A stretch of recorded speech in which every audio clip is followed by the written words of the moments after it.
Thank you very much, Mr. Chairman. Secretary Fudge, we've discussed the importance of addressing our nation's affordable housing crisis head on. And I know that you are committed to increasing the number of affordable units available to families.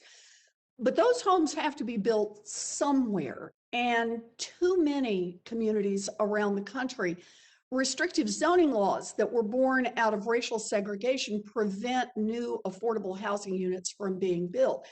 Using exclusionary zoning to keep families, often lower income families and families of color, out of certain neighborhoods is wrong. And over time, the harm really adds up. Exclusionary practices drive up the cost of housing for everyone and reduce the amount of available land. So, Secretary Fudge, at your confirmation hearing, you told this committee that it is important that we get rid of the notion of not in my backyard.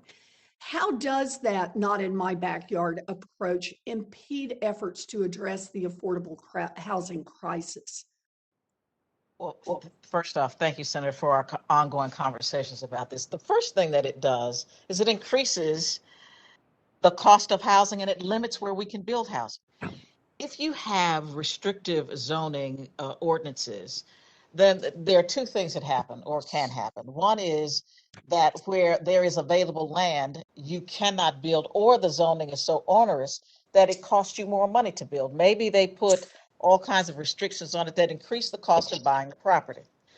The other thing it does is it just basically says to people in our communities, we do not want you to live in our neighborhood if you are low income, if you are a person of color.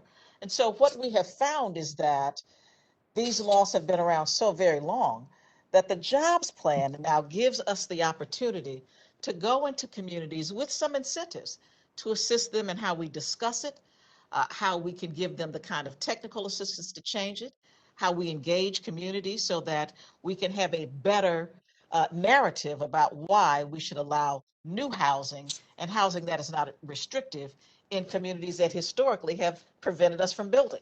Right. So let me follow up on that. How would incentives help? Aren't these changes that the federal government can just make on its own to get this housing built? Or why do you need these incentives?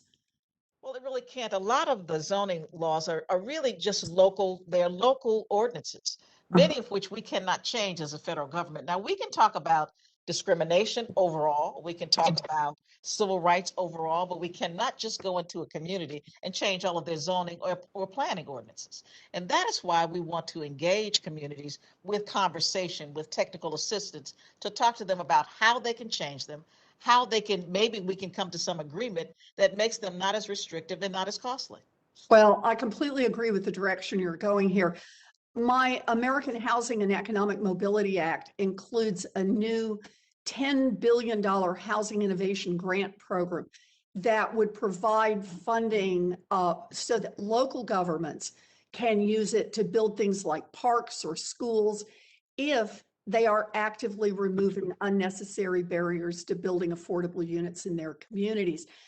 Eligible reforms would include things like changing bans on multifamily construction, revising minimum lot size requirements, or passing inclusionary zoning ordinances.